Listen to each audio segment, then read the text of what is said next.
Now, President William Ruto this morning assented to the Independent Electoral and Boundaries Commission Amendment Bill 2024, paving the way for the appointment of the selection panel tasked with the recruitment of new IEBC commissioners.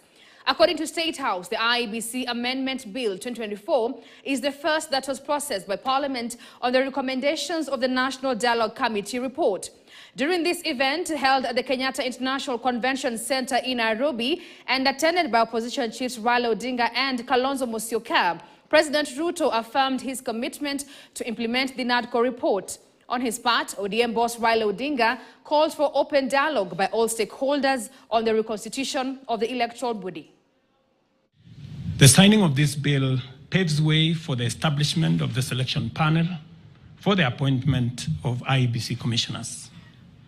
The IEBC remains a cornerstone of our democracy, responsible for overseeing regular elections at various levels, and on the overall, ensuring that our electoral cycle is managed transparently and administered in an impartial, neutral, efficient, accurate, and accountable manner. I concur with leaders who have said there must be professionalism and integrity as part of the cardinal principles of the men and women who will be charged with the responsibility of overseeing our elections. The spirit of NADCO is the spirit of unity, bipartisanship, and consensus building, values which have helped our nation overcome its most challenging moments.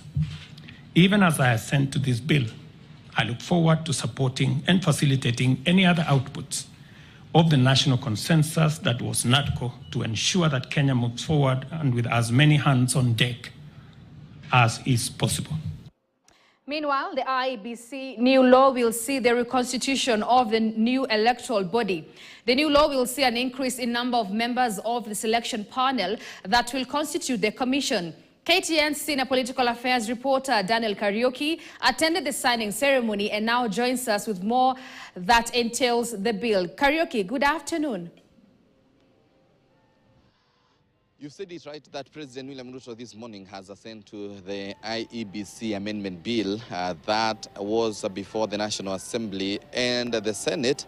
This coming from the NADCO report that was presented to the two houses after the joint sitting or other joint committee that was from Kenya Kwanza and the Azimio side, and they presented the NADCO report to the president and also to Raila Odinga, the Azimio leader. Then it was taken to Parliament. 9 bills had been set aside to implement this report, and one of the bill is the IEBC amendment bill that has been ascended to law this morning by President William Ruto. Now, this bill will see the formation of a selection panel that will kickstart the process of reconstituting the Independent Electoral and Boundaries Commission. You will recall that the commissioners that had been left at the IEBC, 3 of them resigned, and one report given by a committee that had been formed by President William Ruto to investigate the commissioners had suggested, or rather recommended for the removal of that commissioner.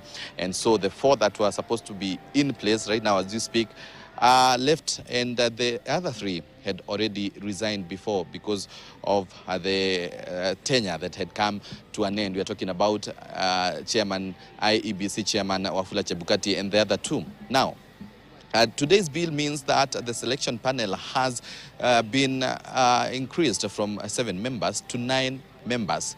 The political parties liaison committee will be involved in this, in the selection panel that will be reconstituted afresh. There was already a selection panel that was in place, but now it stands dissolved due to the signing of this bill into law this morning. And that means that political parties, religious leaders, as well as parliament are going to be largely involved in the selection of the next commissioners in the IEBC, the new electoral body that will be formed. Remember, we do have several areas that do not have representatives.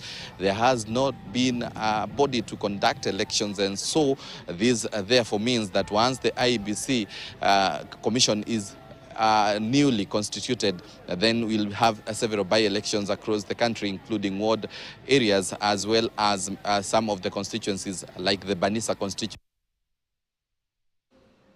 Right, thank you, Karaoke, for that